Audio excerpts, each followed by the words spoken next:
Hello friends, Radhe Radhe. मैंने आपको 26 प्रश्नों की व्याख्या करवा दिया। अब आगे की व्याख्या कराऊंगी 2021 के प्रीवियस ईयर प्रश्न की, जो यूजीसी नेट में आया था। ठीक है,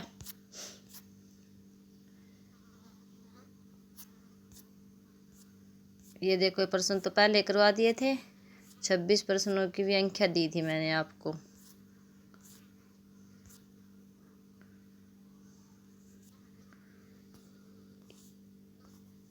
ये देखो क्या दिया गया कि 27वें प्रश्न में, आजीवन ब्रिटिश राजशक्ति का सामना करते हुए अपने प्राणों की परवाह न करने वाला लाला लाजपत राय पंजाब केसरी भी कहे जाते हैं। पंजाब केसरी किसे कहा जाता है? लाला लाजपत राय को। विकिपीडिया ने भारत में मद्रास श्रमिक संघ की स्थापना की थी। मद्रास श्रमिक संघ की स्थापना किसने की थी? विकिपीडिया ने। कब की थी? 1926 में। श्रमिक संघ अधिनियम पारित किया था, कब हुआ था? वो 1920 में। अखिल भारतीय ट्रेड यूनियन कांग्रेस कब बनी थी?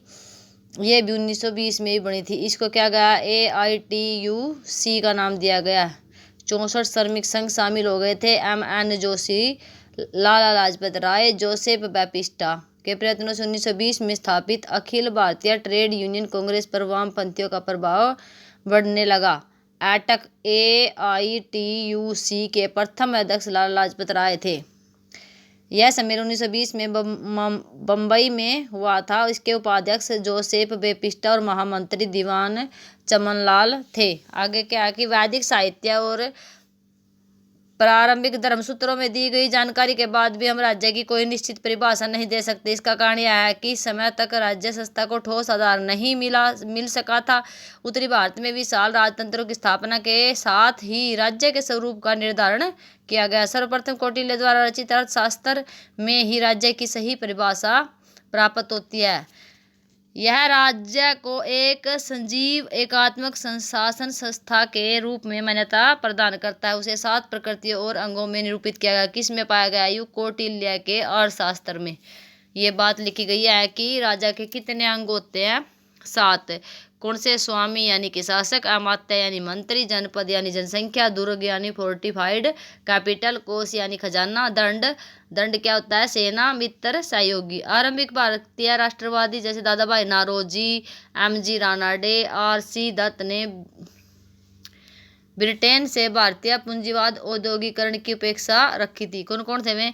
दादा भाई नौरोजी हो गया, MG रानाडे हो गया और एक RC दत्त हो गया। किंतु उपनिवेशवादी आर्थिक नीतियों से वे असंतुष्ट नजर आए। परिणाम स्वरूप उन्होंने 19वीं शताब्दी के अंत में उपदेशवाद की भयंकर आर्थिक आलोचना की। दादा भाई नौरोजी ने समृद्धि का पलायन अवधारणा को आगे बढ़ाया। उसके अनुसार भारत में गरीबी भारतीय संपदा को धीरे धीरे ब्रिटेन में पलायन का परिणाम था। यह पलायन उस ब्याज की वजह से हुआ जो भारत ने ईस्ट इंडिया कंपनी को विदेशी कर्ज चुकाने, सैन्य खर्चों, रेलवे और अन्य ढांचागत सेवाओं में विदेशी निवेश पर निश्चित ब्याज, इंग्लैंड से हर लेखन सामग्री का आयात, ब्रिटिश सरकार द्वारा भारत पर शासन करने के लिए सैन्य और नागरिक अधिकारियों की नियुक्ति, राज सचिव के वेतन, अधिकारियों की पेंशन वगैरह के लिए भारतीय धन का उपयोग किया। जहाँ सीमा में युद्ध करना हुआ था, जहाँ सेना की टुकड़ी छोड़नी हुई थी, उसका सारा खर्चा कहाँ से आता? भारतीय कोष से जाता था। हालांकि यह पलायन भारत के कुल निर्यात का छोटा सा ही अंश था। यदि इसका निवेश देश में हो गया होता तो पूंजीवादी अर्थव्यवस्था के निर्माण में यह मदद कर सकता था। 31% क्या है? फिरोज शाह तुगलक ने मुद्रा व्यवस्था के अंतर्गत बड़ी संख्या में क्या कहते थे? तांबा और चांदी के मिश्रण से निर्मित सिक्के जारी किए थे, जिसे संभवतः अद्दा और बिख कहा जाता था। प्रश्न आएगा कि अद्दा और बिख क्या होते हैं? आपको बताना है कि तांबा और चांदी के मिश्रणों को ही क्या बोलते हैं? अद्दा और बिख। चलाया किसने था? ये फिरोज शाह तुगलक ने। फिरोज शाह तुगलक ने संसगानी यानी 6 जित्तल नामक सिक्का चलाया था। संसगानी क्या होता है? 6 जित्तल। सिक्कों पर अपने नाम के साथ अपने पुत्र उत्तराधिकारी फतेह खां का नाम अंकित करवाया था। किसका करवाया था? अपने पुत्र का और फतेह खां सेनापति का। फिरोज शाह ने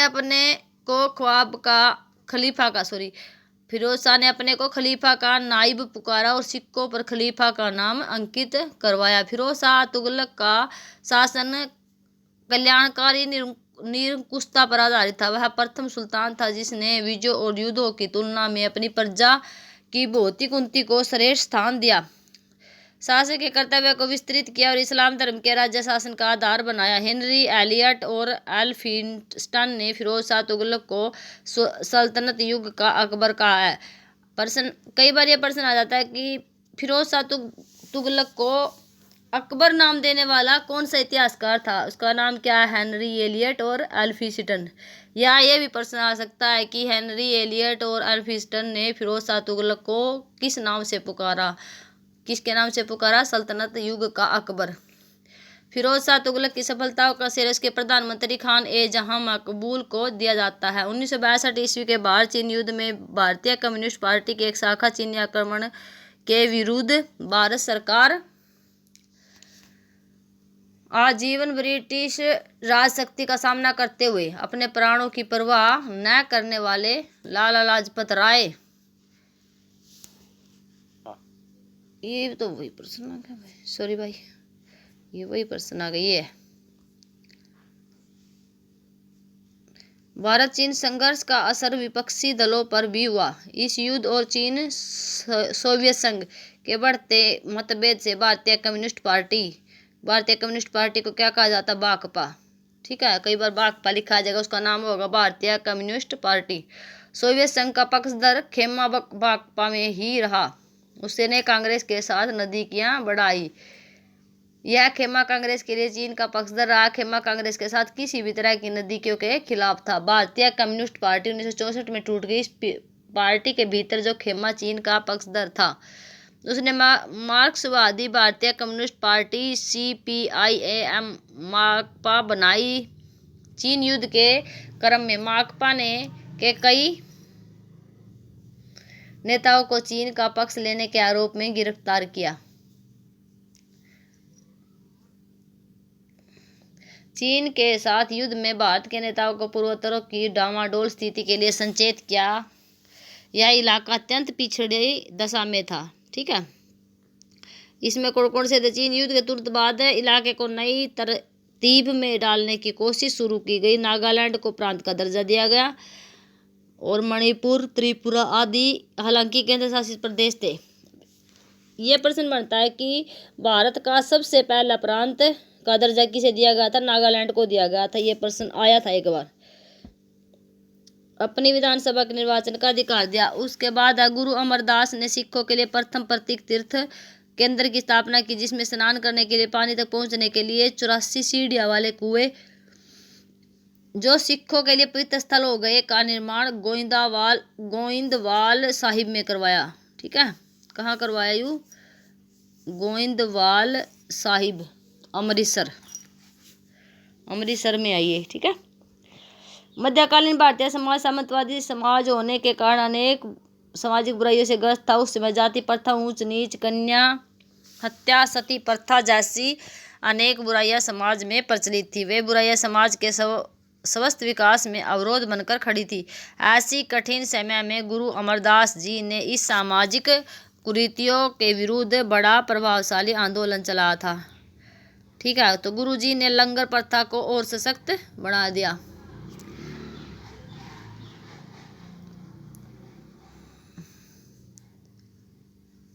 गुरुजी ने सभी के लिए एक ही पंक्ति में बैठकर लंगर छकना, भोजन करना अनिवार्य कर दिया। जब मुगल बादशाह अकबर गुरु दर्शन के लिए गोइंदवाल साहिब गए तो उसने भी संगत के साथ ही पंक्ति में बैठकर लंगर छका। ठीक है, संगत और पंक्ति क्या होगी? संगत होगी लोगों का समूह और पंक्ति हो गया भोजन। यही नहीं, छुआछूत को समाप्त करने के लिए गुरुजी ने गोइंदवाल साहिब में एक सांझी बावली का निर्माण कराया। कोई भी उनसे बिना किसी भेदभाव के इस जल का प्रयोग कर सकता था। गुरुजी का एक अन्य क्रांतिकारी कार्य सती प्रथा की समाप्ति थी। इसने सती प्रथा जैसी घिनौनी रस्म को स्त्री के अस्तित्व का विरोधी मानकर उसके विरुद्ध जबरदस्त प्रचार किया। गुरुजी द्वारा रचित वासुही में सती प्रथा का जोरदार खंडन किया गया। अमरदास की लिखी हुई पुस्तक का क्या नाम है? वारसुही। याद रखना भाई, क्योंकि कई बार पुस्तकों से ही मिलान पूछे जाते हैं। इतिहासकार का मत है कि गुरुजी सती प्रथा के विरोध में आवाज उठाने वाले पहले समाज सुधारक थे। यह गुरु अमरदास जी और बाद के अन्य समाज सुधारकों के प्रयत्नों का ही फल है कि आज समाज अनेक बुराइयों से दूर हो सका है। चोखा मेला 1300 ईस्वी से 1400 महाराष्ट्र में एक नामी संत था। संत चोखा मेला ने कई अभंग लिखे हैं, जिसके अभंग हुआ भजन। अभंग क्या होता है? भजन। जिसके कारण उसने भारत का पहला दलित कवि कहा जाता है। भारतीय सामाजिक आंदोलन में चोखा मेला पहले संदेह भक्ति काल के दौर में सामाजिक गैर बराबरी को लोगों ने सामने रखा। अपनी रचनाओं में वे दलित समाज के लिए खासे चिंतित दिखाई पड़ते हैं।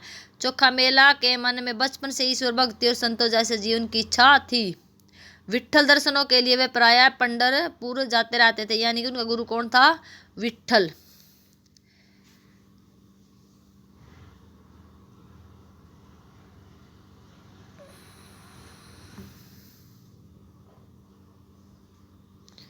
नेक्स्ट प्रश्न क्या है हमारा? महिला समाज सुधारक बेगम रुकैया सखावत हुसैन ने सुल्ताना का सपना 1905 में और अवरोध बोधिनी 1938 में नामक लघु कहानियां लिखी है। पीछे प्रश्न आया हुआ था कि सुल्ताना का सपना किसने लिखा था? ये नीचे 4-5 नाम दिए गए थे। एक नाम रुकैया सखावत हुसैन का था, बाकी दूसरे दिए गए थे। इस तरह ये आपको ध्यान से प्रश्न पढ़ने हैं। प्रश्न मिलता जुलता दे देंगे, उसका उत्तर बहुत डिफिकल्ट होता है, तो अगर हमने ध्यान से याद नहीं किया तो हमें याद नहीं रहता, हम गलत टिक करके आ जाते हैं। इसलिए ध्यान से पढ़ना बेटा। क्या किया गया इन कहानियों में? मुसलमानों की प्रचलित पर्दा प्रथा की आलोचना की थी और मुसलमान लड़कियों के लिए पाठशाला खोली थी।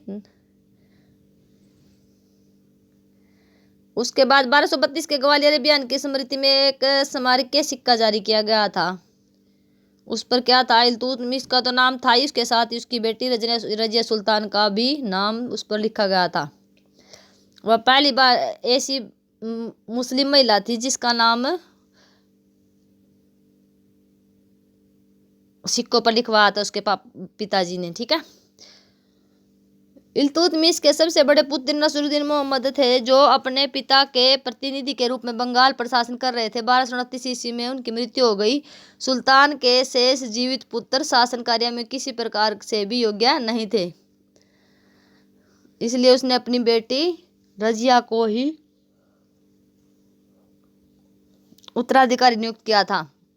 इलाहाबाद की संधि कब हुई थी? 1765 ईस्वी में। किस किस के भी? तो रॉबर्ट क्लाइव और शाह आलम द्वितीय के मध्य में हुई थी। कड़ा की संधि और इलाहाबाद की संधि शाह आलम द्वितीय और अंग्रेजों के बीच ही हुई थी। इसमें क्या था? 26 लाख वर्ष वार्षिक खीरा देना स्वीकार किया था। किसने? बादशाह ने। किसको? कंपनी को, यानी अंग्रेजी सरकार को। बंगाल, बिहार, उड़ीसा की दीवानी भी सौंप दी थी। किसको? रॉबर्ट क्लाइव को, यानी कि अंग्रेजों को। श्रीरंगपट्टनम की संधि 18 मार्च 1792 को श्रीरंगपट्टनम की संधि पर हस्ताक्षर किए गए थे। यानी इसमें क्या हुआ था? तीसरा अंगल युद्ध समाप्त हो गया था। लॉर्ड कॉर्नवालिस था एक तरफ, दूसरी तरफ कौन था? टीपू सुल्तान और हैदराबाद के निजाम ने हस्ताक्षर किए थे। वसई की संधि 1802 ईस्वी में हुई थी। तो किस में हुई थी? पूना में मराठा पेशवा बाजीराव द्वितीय अंग्रेजों के बीच हुई थी। यह क्या था? यह मराठा महासंघ को तोड़ने की दिशा में एक निर्णायक कदम था। 1818 में पेशवा के पश्चिमी भारत के क्षेत्रों का ईस्ट इंडिया कंपनी में विलय का मार्ग प्रशस्त हुआ, यानी कि लगभग 1820 तक सब पेशवा अंग्रेजी शासन में विलय हो गए थे। लाहौर की संधि, यह संधि अंग्रेजों और सिखों के मध्य 9 मार्च 1846 में हुई थी। यह किसके बीच हुई थी? लॉर्ड हार्डिंग और महाराजा दिलीप के बीच 1846 ईस्वी में। गोंडो केशव का जन्म कब हुआ था? 18 अप्रैल 1858 को महाराष्ट्र के रत्नगिरी जिले के शेरावली गांव में। पिता का नाम क्या था? केशन पंत, केशव पंत। माता का नाम था लक्ष्मीबाई। 1881 में मैट्रिक परीक्षा उत्तीर्ण की। कहाँ से? एल्फिंस्टर कॉलेज से। 1884 में उन्होंने स्नातक की डिग्री प्राप्त की।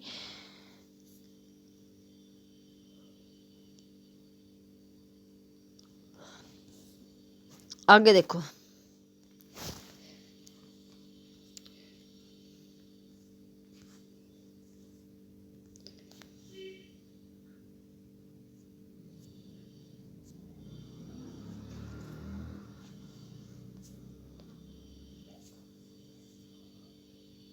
नील आंदोलन कहाँ हुआ था? बंगाल में हुआ था। ठीक है, वो कब था? 1859 ईस्वी में बंगाल के नदिया जिले के गोविंदपुर गांव में हुआ था।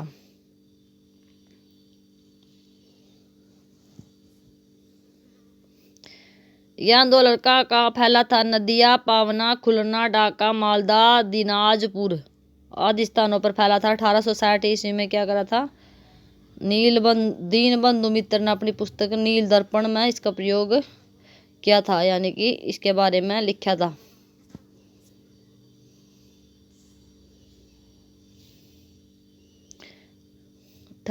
में नील की खेती पूरी तरह से खत्म हो गई थी। देवराय द्वितीय ने 1442 से 1446 में संगम वंश का सबसे प्रतापी राजा माना जाता है। उसको कौन सी उपाधि दी गई थी? देवराय द्वितीय को गजबेटका की, हाथियों का शिकारी की। फरिश्ता क्या लिखते हैं कि देवराय द्वितीय का विचार था कि बहमनी सेना की श्रेष्ठता मजबूत घोड़ों और बड़ी संख्या में तीरंदाजों के कारण थी, इसलिए उसने 2000 मुसलमानों की सेना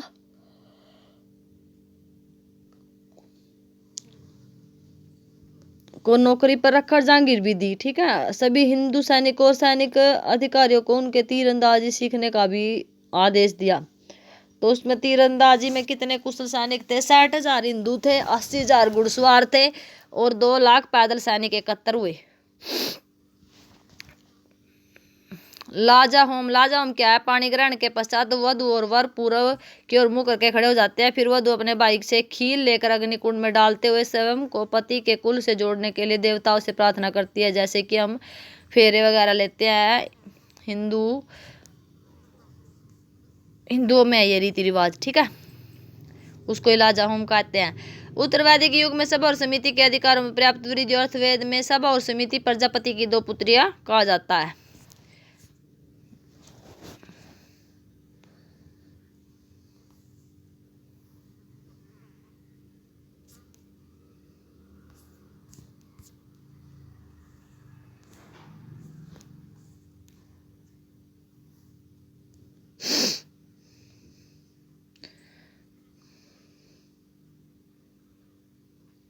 निजाम मुल्क आसफ जाह मुगल शासक औरंगजेब के बाद के हैदराबाद का प्रसिद्ध निजाम था। उसने हैदराबाद राज्य की स्थापना की।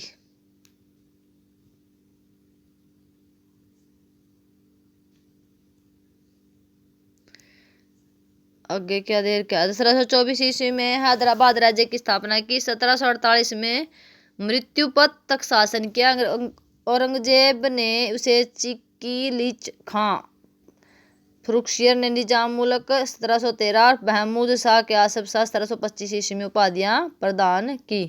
ठीक है, अकबर एक महान विस्तारवादी शासक था।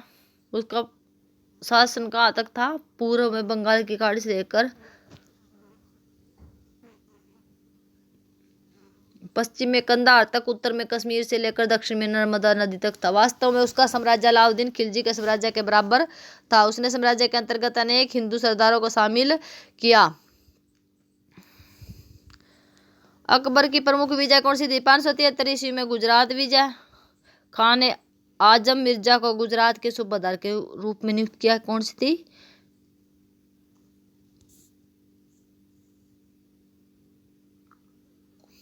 गुजरात विजय। और 1574-75 में बंगाल जीता। 81 में अफगानिस्तान जीता। 95 में कश्मीर, उड़ीसा, सिंध और कंधार पर विजय प्राप्त कर ली। और दक्कन के अधिकांश बरार खानदेश और अहमदनगर के कुछ हिस्सों को जीता था उसने। 1605 ईस्वी में उसकी मृत्यु हो गई थी। मृत्यु से पहले उसने अहमदनगर को जीता था। इल्तुतमिश ने रजिया 1236 में 30 को अपना उत्तराधिकारी घोषित कर दिया। चांदी के टंके पर उसका नाम अंकित करवाया। पीछे आया था यही बात सारी। यही तो बोल रही मैं कि एक प्रश्न को घुमा घुमा कर पूछा जाता है, इसलिए ध्यान से याद करना। प्रत्यार वंश को गुर्जर प्रत्यार वंश इसलिए कहा जाता है क्योंकि गुर्जर ही नहीं एक शाखा थे जिनकी उत्पत्ति गुजरात व दक्षिण पश्चिमी राजस्थान में हुई थी। प्रतिहार के अभिलेख में श्री राम के अनुज लक्ष्मण का वंशज बताया गया है। श्री राम के लिए प्रतिहार द्वारपाल का कार्य करते थे। कन्नड़ कवि पंप ने महिपाल को गुर्जर राजा कहा है। श्रीमद हवेन सिंह के वर्णन के अनुसार उनका मूल स्थान आबू पर्वत के उत्तर पश्चिमी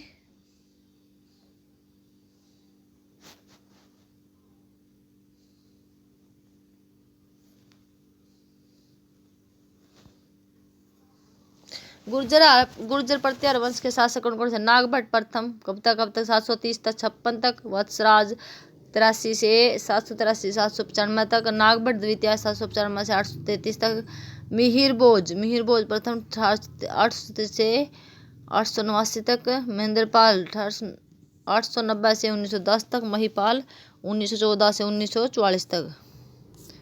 ठीक है।